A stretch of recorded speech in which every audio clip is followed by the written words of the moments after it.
The massive alien warships materialized just beyond Mars's orbit on a perfectly ordinary Tuesday. Commander Vrex of the Galactic Dominion stood on the bridge of his flagship, the inevitable Conquest, his 6 eyes blinking in sequence as he observed the blue-green planet on the view screen. "So this is Earth," Vrex said, his mandibles clicking with amusement. "Looks even more pathetic than the intelligence report suggested." His second-in-command, Lieutenant Vrex, bobbed her antenna in agreement. "According to our scans, their most advanced weapon is something called a nuclear missile, a primitive fission technology. They haven't even mastered basic planetary shields." "How many conquest fleets have we sent to backwater planets like this?" Vrex asked, already bored. 742 successful planetary subjugations under your command alone, sir," Quarks replied. Vrex stretched his exoskeleton and yawned. "Well, let's get this over with. I have dinner plans in the Andromeda Galaxy next week." Meanwhile, at NASA's Johnson Space Center, alarms blared as screens lit up with incoming data. Jack Murphy spilled coffee all over his I Believe t-shirt featuring a badly photoshopped UFO. The irony wasn't lost on him. "Holy crap," he muttered, frantically typing commands into his terminal. "They're actually here." Dr. Penny Wilson, the center's director, burst through the door. "Please tell me that's not what I think it is."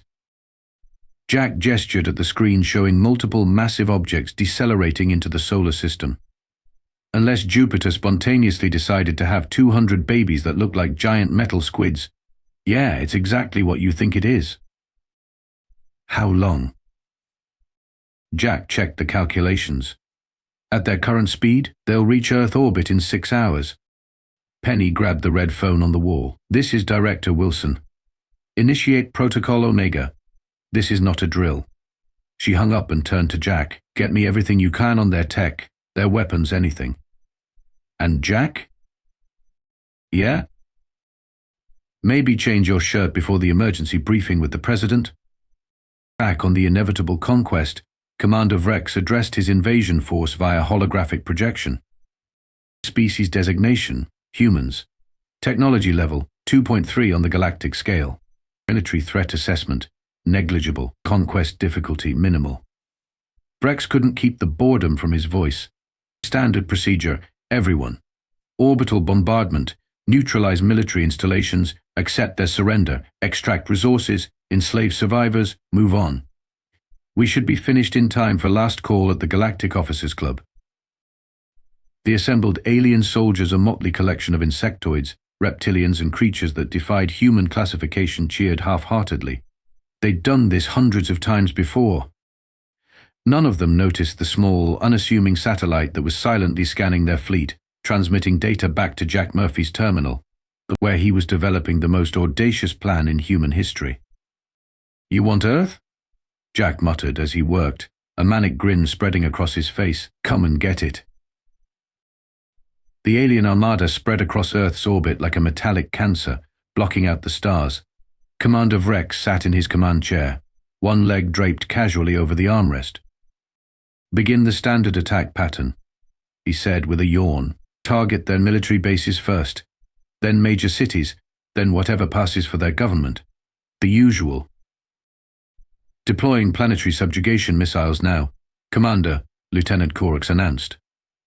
Thousands of projectiles streaked toward Earth, their contrails creating an ominous spiderweb pattern in the atmosphere. "Wake me when they surrender," Vrex said, closing 4 of his 6 eyes for a nap. Deep beneath the Rocky Mountains, in a facility that appeared on no official maps, Jack Murphy and Dr. Ellie Novak raced through final preparations. The bunker hummed with activity as technicians monitored screens showing the incoming alien ordnance. "Are you sure this is going to work?" Ellie asked, her fingers flying over a holographic keyboard. And with her wild red hair and quantum physics, it matters until it doesn't t-shirt, she looked more like a heavy metal drummer than one of Earth's leading quantum physicists. "Nope," Jack replied cheerfully, connecting a series of cables to what appeared to be a modified PlayStation controller. "But if it doesn't, we'll be too dead to worry about it." A blast door slid open, and Admiral Helena Torres of the Earth Defense Force strode in. Despite the impending apocalypse, her uniform was immaculate, not a silver hair out of place. "Please tell me you've got better news than the Pentagon," she said, her voice gravel-smooth from decades of barking orders and smoking cigars. "Those idiots are suggesting we throw nukes at them, like bringing a water pistol to a supernova." Jack gestured at the central platform where a small, unassuming device pulsed with blue light. "Meet David." "Ma'am." "Dimensional amplification vector for interstellar defense." "That's the best you could come up with?" Torres asked, eyebrow raised. "The alternative was Pebble." Ellie chimed in, "A particle entanglement barrier for blocking lethal extraterrestrials." "We're facing extinction and you two are workshopping acronyms." Torres shook her head, but a small smile tugged at her lips. "So what does it do?" "Theoretically," Jack said, "it creates a quantum field that redirects incoming energy weapons back to their source while absorbing kinetic impacts." "And not theoretically." Jack and Ellie exchanged glances. "It might turn the atmosphere into pudding," Ellie admitted. Torres sighed. "What are our odds of surviving?" "Maybe 30%, Jack said. "Of turning into pudding." "Only about 5%, Ellie offered helpfully. "Those are better odds than I had in the Battle of the Persian Gulf," Torres said. "Do it." "Yeah." Jack flipped open a red plastic cover and pressed the button underneath. The device hummed, then pulsed once, sending a wave of blue energy racing outward. On the monitors, they watched as the alien missiles entered Earth's atmosphere and promptly disintegrated. On the bridge of the inevitable conquest, alarms blared as status reports flooded in. "Hey, Commander," Korok shouted, jolting Vrex from his nap. "All missiles have been neutralized." "Impossible," Vrex said, sitting up straight. "Deploy the annihilation beams." The flagship's main weapon powered up, a sickly green glow building at its tip before firing a concentrated beam directly at North America. The beam hit the invisible barrier around Earth and scattered like light through a prism. Admiral Torres watched through the bunker's external cameras and laughed. "Would you look at that? The most advanced weapons in the galaxy, and they're giving us a light show that wouldn't impress a Vegas casino." Jack and Ellie high-fived as their improbable defense held. "How long will it last?" Torres asked. Jack checked the readings and grimaced. "Long enough for Phase 2, I hope." On the inevitable conquest, Commander Vrex's carapace had turned an alarming shade of purple, the Galactic Dominion equivalent of a human face going red with rage. "What do you mean ineffective?" he bellowed, mandibles clicking furiously. "We're the most advanced military force in 17 galaxies. These humans barely have space travel." Science officer Zrill, a spindly creature with bulbous eyes and 12 appendages that seemed perpetually engaged in nervous fidgeting, cleared his throat, or the 3 equivalents of throats he possessed. "Well, Commander," Zrill began, adjusting his data tablet, "it appears the humans have somehow developed a quantum energy deflection field that our sensors failed to detect. It's quite fascinating, actually. The field seems to be operating on 11 simultaneous dimensional frequencies, which theoretically shouldn't be." "I don't care about the theory." Vrex slammed a clawed appendage on his armrest. "I care about why our planet-killing weapons are being treated like they're nothing more than annoying insect bites." "Lieutenant Quarks interrupted, sir. We're receiving a transmission from Earth." "Put it on screen," Vrex growled. "Let's see what these primitives have to say before we obliterate them." The view screen flickered to life, showing Jack Murphy's grinning face. Behind him, Ellie Novak and Admiral Torres stood with barely contained smugness. "Hey there. Jack Murphy, Earth representative," he waved cheerfully. "Just checking in to see if there's anything else you'd like to throw at us. Missiles? Energy beams? Strongly worded letters? We've got a betting pool going about what you'll try next." Vrex's eye stalks quivered with indignation. "This is Commander Vrex of the Galactic Dominion. Your defenses are unexpected, but they cannot last forever. Surrender now, and we may allow some of your species to survive as research specimens." Jack pretended to consider this. "That's a generous offer, really." But we're going to pass. You see, while you were out conquering planets that couldn't fight back, humanity was busy doing something else. And what might that be? Vrex asked, his voice dripping with disdain. Learning, Jack replied. 10 years ago, one of your scout ships crashed in the New Mexico desert. The pilot didn't survive, but their database did, and you guys really should use better encryption. Science officer Zrill made a strangled noise, the Roswell incident? But that was just a rumor. The scout was reported lost in an asteroid collision. No, Jack said, popping the P sound. We've had 10 years to study your technology, understand your weapons, and prepare our defenses, and here's the kicker: we improved upon them. Ellie stepped forward. Your quantum displacement drives operate at 60% efficiency. Ours run at 85%. Your neural interfaces require implantation. Ours work through projected fields. Your power generation relies on contained singularities. We've moved beyond that. Admiral Torres leaned into frame. In short, kids, we've been expecting you, and frankly, we're disappointed. 742 successful conquests. That's just sloppy. You've been bullying the galactic equivalent of preschoolers. Vrex's exoskeleton paled as the implications sank in. But that's impossible. Your civilization is barely 4,000 years old. Ours has existed for millions. Yeah, Jack replied with a shrug. Turns out humans are really good at three things: adapting, innovating, and binge-watching instructional videos. We crammed 1,000,000 years of your technological development into a decade. What can I say? We're overachievers. Admiral Torres stepped fully into frame, straightening her uniform with a tug. Now that we've established that your weapons are about as effective as a paper fan in a hurricane, let's talk business. Commander Vrex's mandibles twitched nervously. The Galactic Dominion does not negotiate with. Yeah, with inferior species, Jack interrupted. But see, that classification no longer applies to us, so here's what's going to happen now. Ellie pressed a button on her console. We're transmitting a data packet to your fleet. It contains proof that we've neutralized your weapons, hacked your systems, and just for fun we've included the recipe for perfect chocolate chip cookies. You're welcome. On the inevitable conquest, Science Officer Zrill's appendages flew across his console. The commander. They've bypassed our firewalls. They're downloading our entire tactical database. Shut it down. Vrex shrieked. I can't. Drill's voice raised 2 octaves. They've inserted some kind of program. It's called a Rickroll. I don't understand the significance, but it's spreading through all systems. Jack's grin widened. That was Ellie's idea. Consider it Earth's version of a practical joke. Admiral Torres leaned forward, her expression deadly serious. Here's our message, Commander. Earth is now under our protection. We have no interest in conquest, unlike some species we could mention. But we are interested in galactic affairs that are actually worth our attention.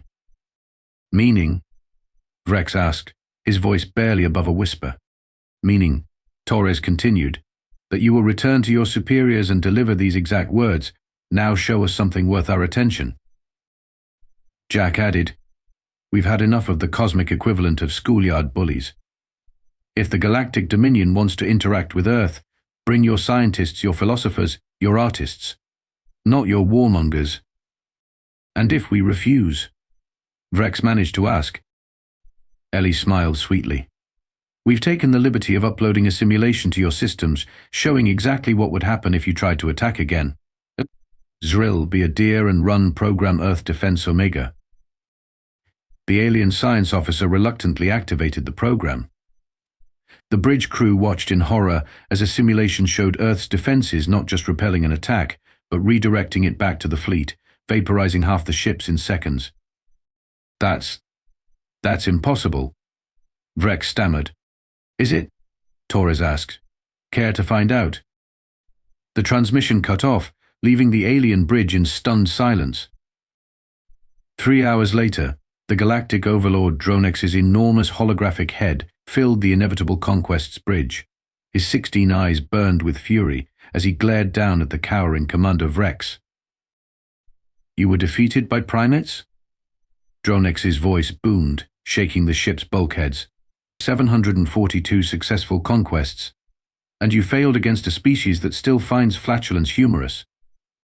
My Lord Vrex pleaded, prostrating himself. Their technology is beyond anything we've encountered.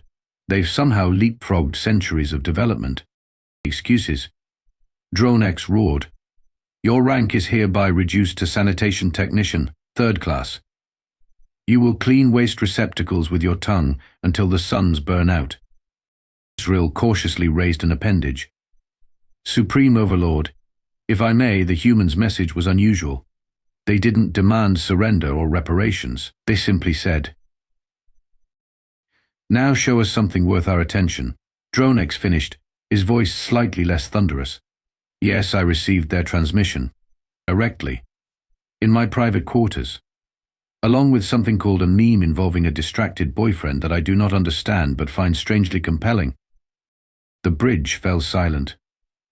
Prepare my diplomatic vessel, Dronex commanded.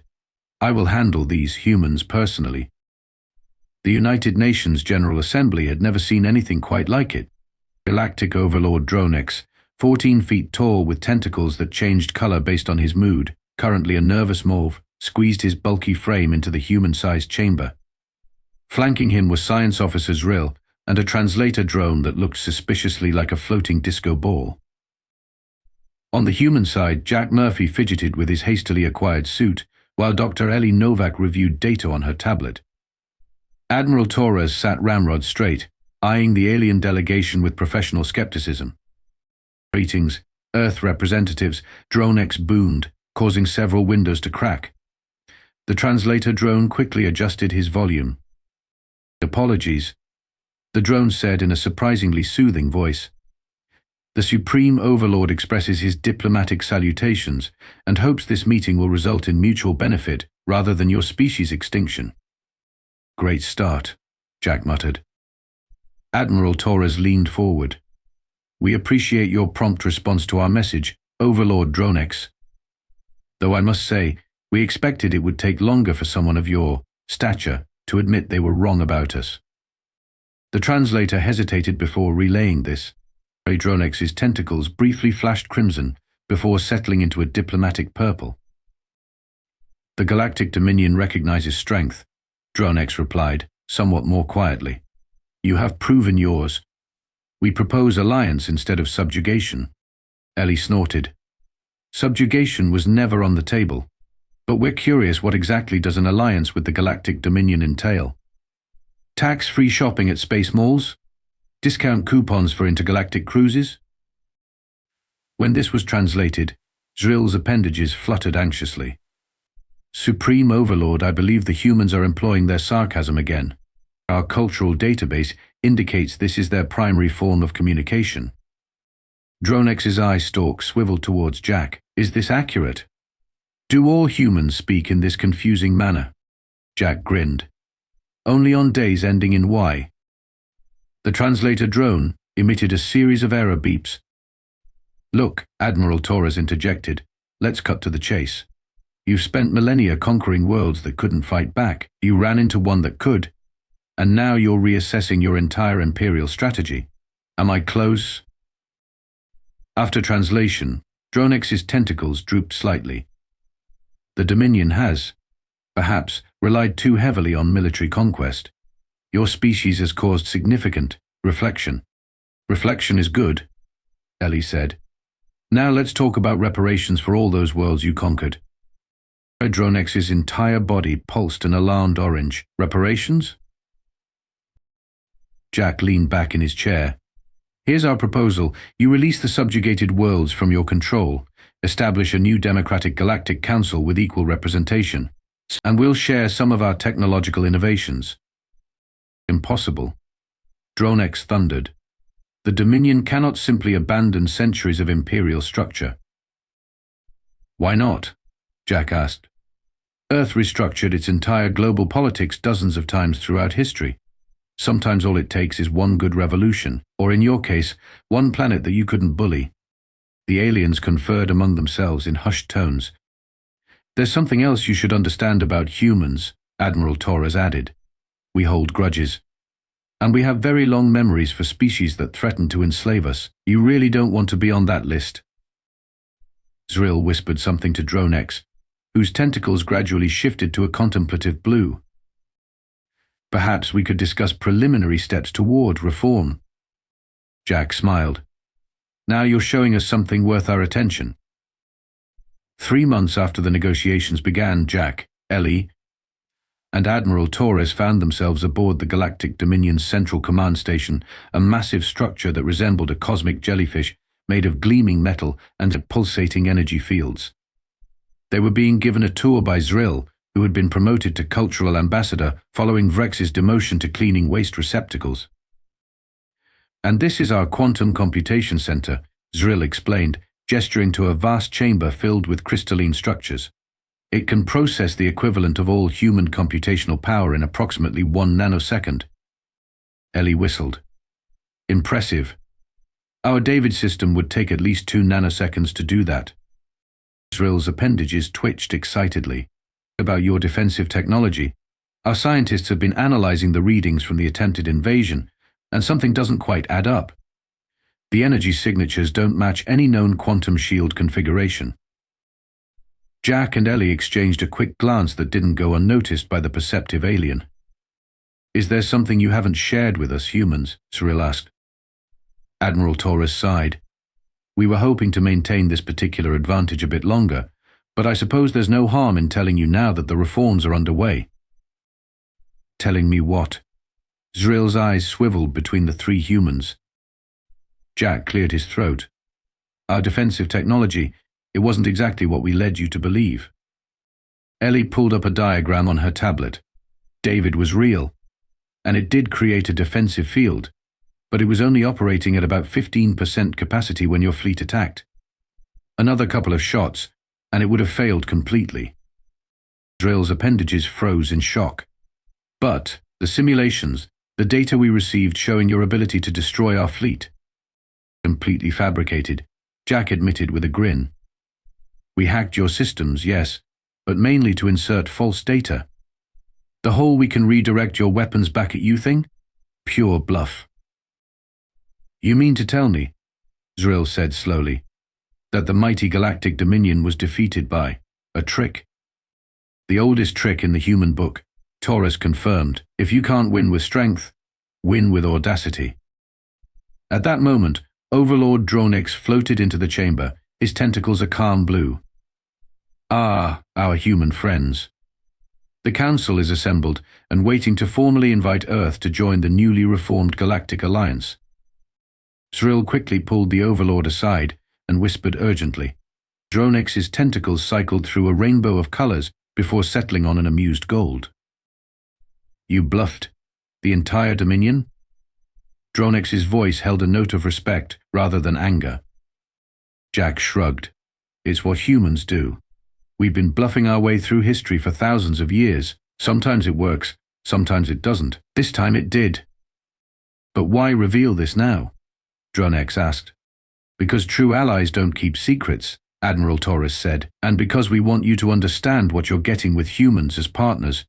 Dronex's massive form shook in what the humans eventually realized was laughter. In 7 million years of galactic conquest, no species has ever simply bluffed their way to victory. First time for everything, Ellie said. Perhaps humans truly do have something to teach the galaxy, Dronex admitted. And the Council awaits. You will be the first species ever admitted based on sheer audacity rather than technological advancement. As they walked toward the Council chambers, Zrill leaned toward Jack. I must ask, is there anything else you've been bluffing about? Jack flashed his most enigmatic smile. Well, that recipe for chocolate chip cookies we sent you. The secret ingredient isn't actually love, it's butter. Lots and lots of butter. Zrill's eyes narrowed. I can never tell when you're joking. That, Jack said, patting the alien on what he hoped was a shoulder, is humanity's greatest superpower.